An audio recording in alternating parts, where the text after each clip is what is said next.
The question is, in the threat of nuclear problems of today, what is the right attitude man can develop? Now, when we discuss the nuclear problem, there is fear in us of destruction. You are not fearing nuclear energy, but you are fearing how it is going to be used. And if it is used in the wrong way, it would naturally bring destruction. Now, why does man have, are you getting this right? Why does man have the destructive force in him? What causes this? If man is a manifestation of the manifester, who most people believe to be creative, then where does destruction or destructiveness come in? For everything in this universe must have its counterpart, its opposite. So wherever there is creation, there has to be destruction. It is inevitable, for one is part and parcel of the other. Now, why does man fear the destruction that could be caused by nuclear energy? Why does man fear that? Because he fears the loss of his ego. Because when man fears that I will be destroyed, my environment will be destroyed, then when I am destroyed, I am not there anymore. And this fear comes with a sense of total clinging. What are you clinging to? And what right have you to cling to anything? Let us not for this moment think of world and universal issues where a nuclear bomb will explode and an entire country will be destroyed. This has happened before. This has happened in the time of Atlantis, where through great inventions, this great crystal was evolved, and because of man's greed and avarice and sense of possession, me and mine, that strife was born between brother and brother, and because of that greed, as I said, a great explosion took place that changed the entire shape of the world. So, when man views this ego, it is existent and non-existent. Depends from what angle you look at it. If you look at it from a very mundane, relative angle, then it is so real, so painful. All the conflicts, all the nerves in the brain pulling this way and that way and that way, and the mind whirls and whirls and whirls, and you are lost in the whirlpool, not of life. Not of life, but of delusion, of illusion. You see? So as long as we linger on the thoughts of fear, you become more fearful. See? You cannot get rid of fear by thinking of fear. You're strengthening the fear within yourself. So now, what do we do? That is the question. And the question that supports that is, what can we do? Nothing. Nothing at all. You cannot control vested interests, those mighty forces and powers. You cannot control them, but you can control yourself. Let these things be transformed, not destroyed. Nothing gets destroyed, as I said. Let these things be transformed. And you, by knowing yourself, will know the value of the transformation. You will see that it is not destruction anymore. It is a transformation. For everything that exists is divine, and divinity cannot be destroyed. And yet, in the very transformation, divinity can express itself in so many different ways. For nuclear energy too is divine. Everything is divine. The very fragrance of this flower is divine. All forms of expression. So by developing this awareness through our spiritual practices, we come to realize that nothing can destroy me. As the Gita would say, fire cannot burn me, water cannot wet me, a sword cannot pierce me. I am immortal. I am that immortal being. And then, when one realizes one's own immortality, then you do not fear destruction and neither death, for none of them are real. They are superimpositions, a play of a certain kind of consciousness. Why does this consciousness play this way? Because man's consciousness is fragmented, and in his very fragmentation he forgets to realize its wholeness. So now, by spiritual practices, man integrates himself. He takes all these aspects of himself, the mind, the subconscious mind, the superconscious mind, into a totality. And when man functions in that totality, then he is a walking God on earth. For all three aspects of you are there, here and now. Animal, man, and God-man. And when you total up the animal and the man and the God-man, then what are you? You're God. You're divine. You're immortal. Immortal, eternal spirit. And yet, this has been portrayed by great masters in the world. What this totality means. It has been portrayed by Buddha, Krishna, Christ. That showed the world how this integration is not only a matter of thought, but a matter of living. People have faith in God, that's also a stage.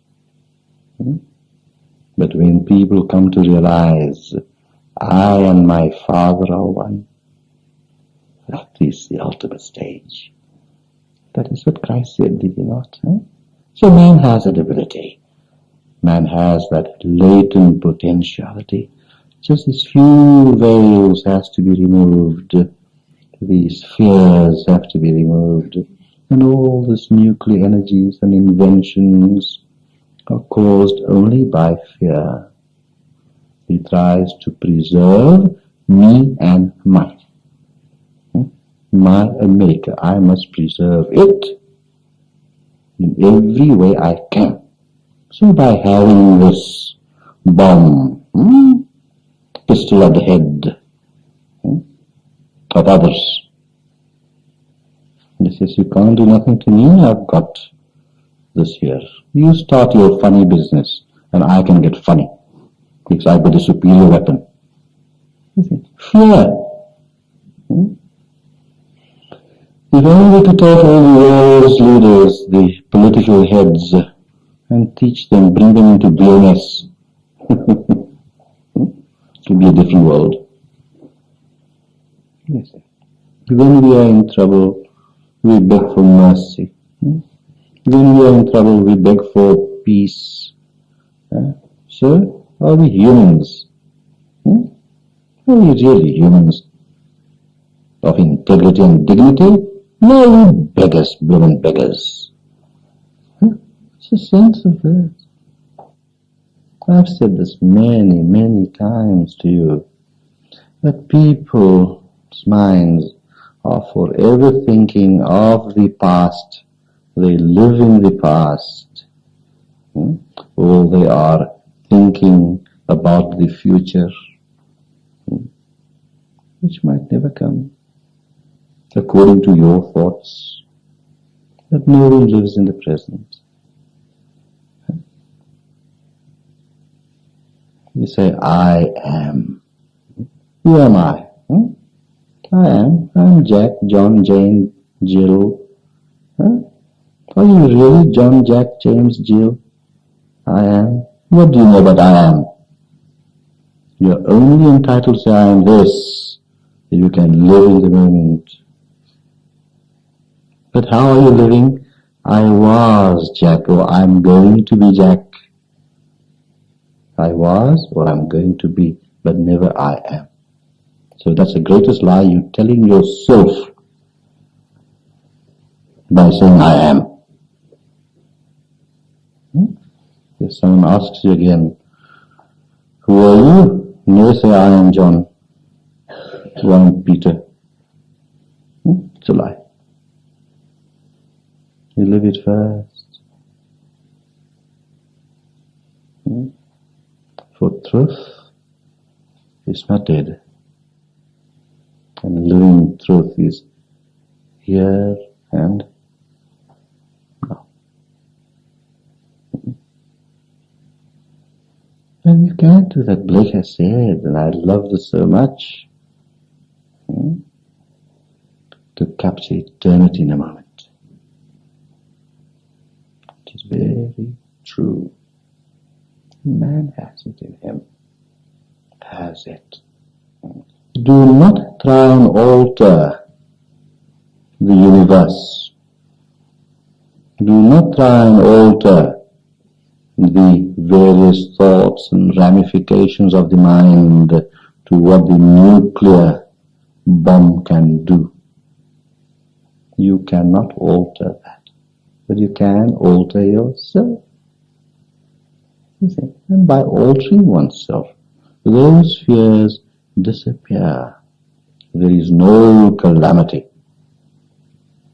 Nothing. All is divine. All is love. And you will say to yourself, I am all. Yes, my friend. Do not try and alter the nuclear bombs. For how do we know that that is not part and parcel of some divine plan? How do we know that? How do we know that the world is not ready for dissolution? Apparent dissolution, shifting up of energies. Like as I said, the explosion in Atlantis changed the entire shape of this world, of this earth. How do we know that this change is not required? There are many forces of nature that will forever be at conflict with each other, all the time. Conflict, conflict, conflict. And this conflict has to be there for the process of evolution. If there is no push, there will be no pull. If there is no contraction, there will be no expansion. So this will go on and on in whichever way, even by nuclear energy. But let me pray to my Lord. Give me not nuclear energy, but give me love energy. So we must, in the school of life, learn these lessons gradually, slowly, but always onwardly, forward, forward, forward. Now what do we mean by forward? By forward we mean Through spiritual practices, the gradual refinement of the mind, washing the dirt away, I was telling you. Like a piece of cloth that's dirty, being washed and scrubbed. Oh, the piece of cloth, which also has consciousness, though unexpressed. And washing that dirty cloth would also feel pain, being rubbed and scrubbed so hard.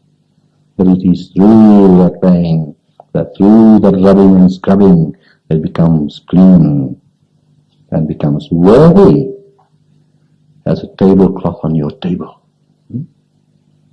on which the food of divinity is placed. So let that food of divinity be placed in your heart, on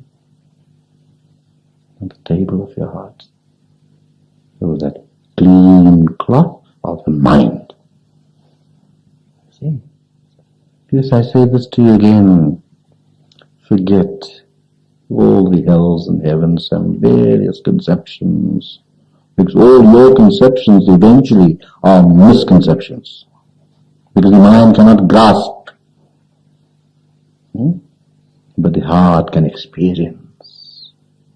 And when it experiences, then you live God, then you know the living God experientially.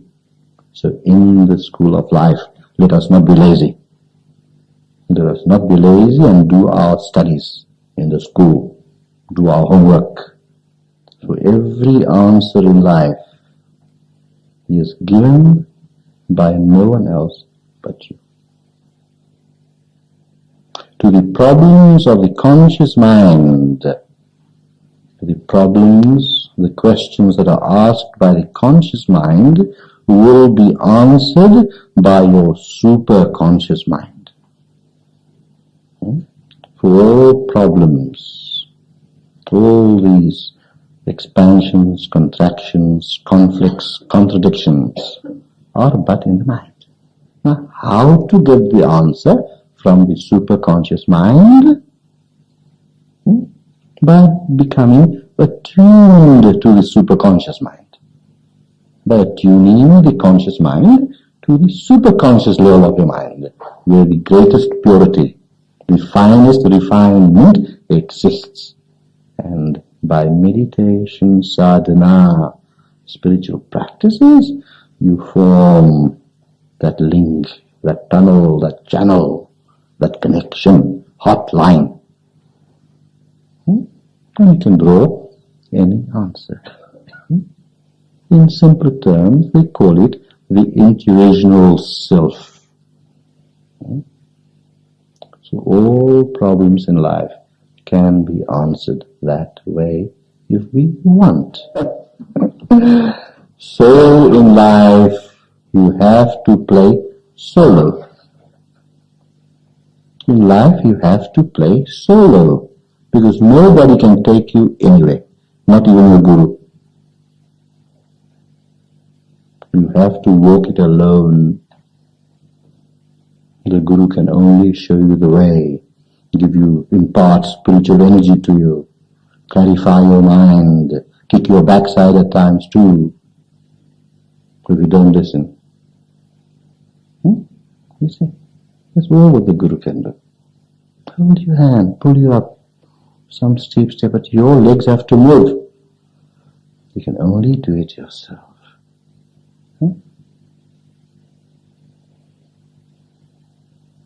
And having these satsangs, these courses, do serve a great purpose. That togetherness. Now, when 70, 80 minds, whatever, are united for one purpose, the power becomes greater. One helps the other. The vibration and atmosphere set up. That is why